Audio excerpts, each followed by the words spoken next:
Hello, and welcome back to the Crime Reel. For those of you that celebrate Halloween, I wish you a happy Halloween. Thank you to Midgie Yoon for sending some of these Halloween related pictures and videos for this week. I have a great bit of news for you. This episode will be narrated by the brilliant Mort of Mortis Media. Please stay connected after the story for petty crimes, and for now, over to you, Mort. Hello, and welcome back to the Crime Reel. For today's true crime narration, we shall be looking at the life of Heather Stephenson-Snell and the events which culminated in a murder during Halloween 2003. My apologies for the lack of photographs to accompany this narration. Heather was born on December the 2nd, 1957, to British parents in Malta. Her father was a serving soldier in the British Army, and the family moved a lot during her childhood. When Heather was 7, her parents separated, and she moved with her mother and brother to live in Canada. At this point, it is believed that Heather lost contact with her father. After 6 years of living in Canada, Heather, along with her mother and brother, returned to live in the UK. At age 13, she was sent to a boarding school in Kent, England. Despite being an intelligent child, she did not apply herself to her schoolwork and disliked her time at boarding school. During her late teen years, she moved to live with her aunt in Scarborough and had a few run-ins with the police, but only for minor offences. However, when it felt as though her life was starting to go off track, she got a job at a local bookstore. The owner of the bookstore was a man named Leo Snell, and he and Heather soon became romantically involved.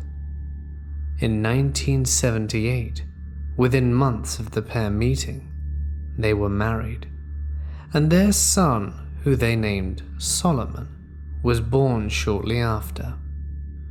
The young family moved to Penrith in Cumbria, where they opened a gallery and bookstore. However, the marriage was fraught with problems, and they were divorced by the mid-1980s. Heather decided to take an introduction to social sciences course through the Open University, and once this was completed, she decided to pursue her studies further. In 1987, at the age of 30, she gained a place to study psychology at the University of York as a mature student. 3 years later, she graduated and went on to open the York Psychotherapy Clinic in 1991. Over the following years, Heather saw hundreds of patients working from her home at Crombie Avenue in York. To those patients, she was seen as a calming professional influence on their life during their periods of difficulty. Outside of her working hours, Heather was a keen motorcyclist who would regularly attend rallies. She was the president of an all-female motorcycle club known as Stuff the Ironing. This group would meet in the converted garage at her home, where Heather was renowned for telling impressive, presumably exaggerated or fabricated stories to impress the other women. Heather also pursued a hobby of collecting weapons, including a World War II pistol. Heather owned 2 Rottweilers and in 2002 placed an advertisement in a magazine for a dog sitter. She wanted a live-in sitter who would be able to take care of her dogs while she was busy seeing patients. 42-year-old Adrian Sinclair replied to this advertisement and was offered the position. Heather was charming, a good listener, and the pair became close very quickly. They soon became romantically involved, but less than 3 weeks into the relationship, Adrian realized he had made a mistake. Heather could be very controlling and demanded constant attention. This, together with her obsession with weapons, made Adrian increasingly uncomfortable. He felt very trapped and was afraid to leave. However, in the summer of 2002, he saw his opportunity to escape the relationship. Heather was going to the US for an academic course and would be away for 4 months. During this time, Adrian moved out of the house. When Heather found out, she was furious and started to call Adrian relentlessly. Over time, these calls became increasingly threatening. Heather would also contact Adrian's family and friends, and by careful questioning and manipulation, would get them to reveal details of what Adrian was doing with his life. Adrian had met a lady by the name of Diane Lomax through some mutual friends. She was 35, had 2 sons of ages 8 and 5 from a previous relationship, and due to Heather's threatening behavior towards him, Adrian was fearful of starting a new relationship, but soon became involved with Diane. During one of her calls to Adrian's sister, Heather found out about Adrian's new relationship, and she was absolutely furious. When Heather returned from the US in an attempt to placate the situation, Adrian agreed to pick her up from the airport so that they could talk things through. However, when they returned to Heather's house, they ended up having sex. Immediately realizing what a mistake he had made, Adrian left and returned to Diane. Heather now turned her attention to Diane, as she felt that Diane was the only one who was standing in the way of her happiness. She became increasingly abusive towards the pair, phoning them up to 10 times a day. She sent abusive texts and messages, and posted defaced pictures of the couple to their home. Adrian and Diane informed the police, who at that stage were unable to take any action. The couple were told to keep a log of these incidents. The stalking continued to escalate. Not only did Heather start watching the couple, but also saw Diane's 2 children as fair game. She would follow them on their journey to and from school and make veiled threats to Diane about something happening to them on the school run. When social services received an anonymous tip that Diane was abusing her own children, despite no evidence whatsoever of this, Adrian and Diane decided that they needed to move away. They found a house in Huddersfield, but before everything had been finalized, they received a call from Heather, to which she simply asked, "What's the weather like in Huddersfield?" Again, she was 1 step ahead of them. The move did not go ahead, and in this spring of 2003, after over a year of problems, the harassment suddenly stopped. Adrian and Diane attempted to move on with their lives. Heather, on the other hand, had joined the North of England Activity Centre at Rutherford, near York, where she took a series of clay pigeon shooting lessons. It was here that she was taught how to handle a shotgun. Heather was devising a plan to get rid of Diane. She started meticulously planning Diane's murder, writing each element of the plan in detail on neatly filled, color-coded index cards. She worked out escape routes, locations, and made a plan to frame Adrian for the crime. On the 31st of October 2003, trick-or-treaters had been out in force in Radcliffe, Manchester. After the trick-or-treating had finished, Diane and her 2 children had gone to bed for the night. Adrian was away at the time. Meanwhile, Heather was making the 90-minute drive from her home in York to Radcliffe. At around midnight, she parked her red Ford Escort around the corner from Diane's house and put on an orange scream mask, white cloak, and pink gloves. She approached Diane's house and started hammering on the front door. With Adrian away, Diane was alone with her 2 children in the house and decided not to answer the front door. She looked outside and she could see a masked figure standing at her door. Terrified, she waited inside, hoping for the banging to stop, but it continued. Diane's neighbor, Robert Wilkie, went out to investigate.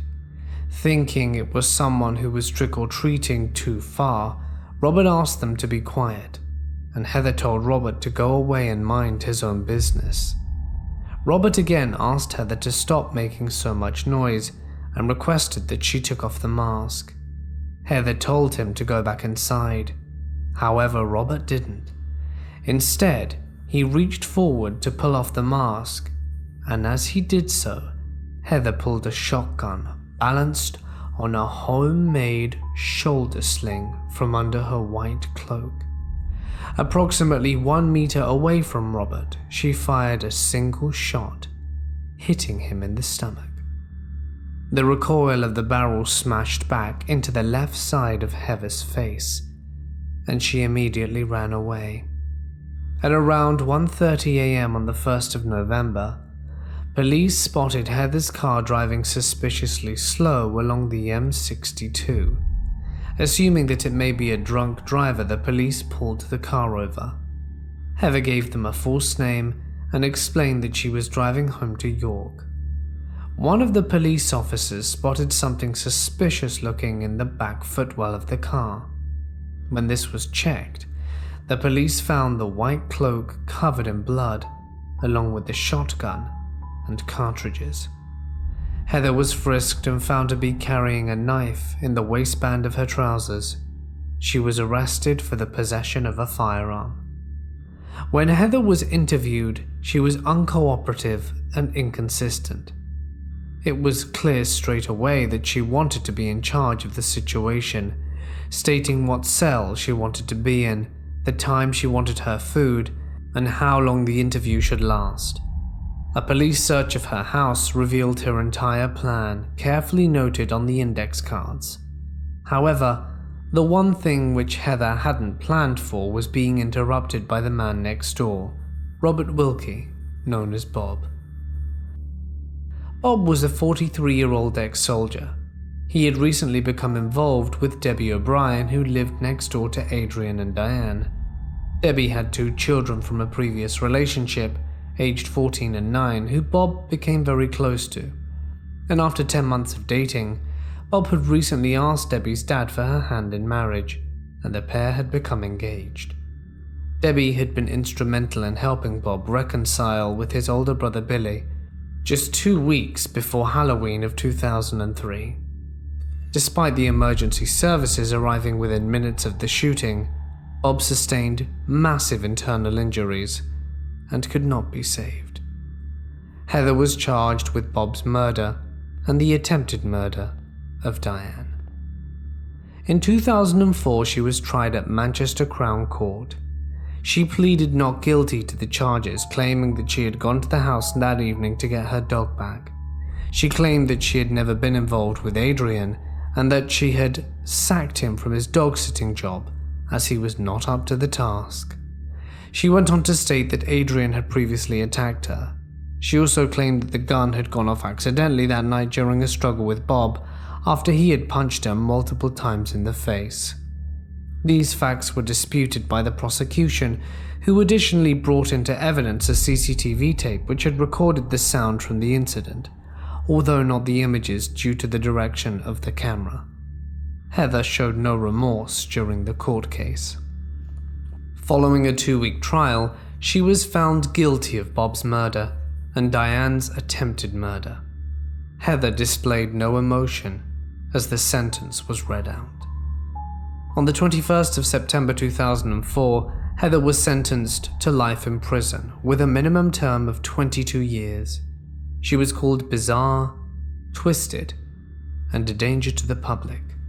She will be eligible for parole in 2026. Despite being in prison, Heather got her wish, as Diane and Adrian split up a few weeks after the murder. Diane moved from her home the following year.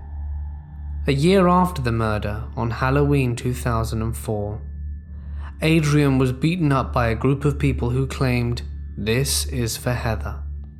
He has now changed his name, moved away, and prefers to remain anonymous.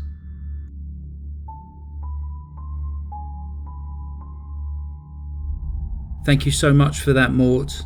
I will put a link in the description for Mortis's channel. Okay, just a couple of thank yous. Firstly, to Pimposa for a wonderful poem about Briefcase's cat, Briefcat. For those of you who know, Briefcat appeared in the Bonnie Lee Backley video. Also a shout out to the YouTube channel Death Row Executions. It's a great channel and there's a really great interactor there. Go and see the channel owner, Air. She's very welcoming. And now it's time for Petty Crime. Midgie Yoon has sent in a Halloween themed cat. First up we have Bo with his training toy, something for him to practice on if the milkman stops delivering fresh milk. Then we have Bo teaching Marley how to break and enter. Bo is rather persistent. Finally we have Betty. Betty is actually Bo's mum. It's been said that Betty is a bit batty. Next up, Dr. Cheryl Garrett has sent in Mary and Sam. My sources tell me that Mary acts like a princess fashionista and Sam has the softest fur ever. They are gorgeous. Sadly, there was a third partner in crime, their brother called Pippin, who passed away last Christmas, and here is Pippin with Cheryl's daughter. Thank you for listening to the Crime Reel. Stay safe. Goodbye. Psst. Did you know the world record for pumpkin carving is owned by a man from Pennsylvania called Stephen Clark? The fastest pumpkin he's ever carved was done in 16.47 seconds. Happy Halloween. Goodbye.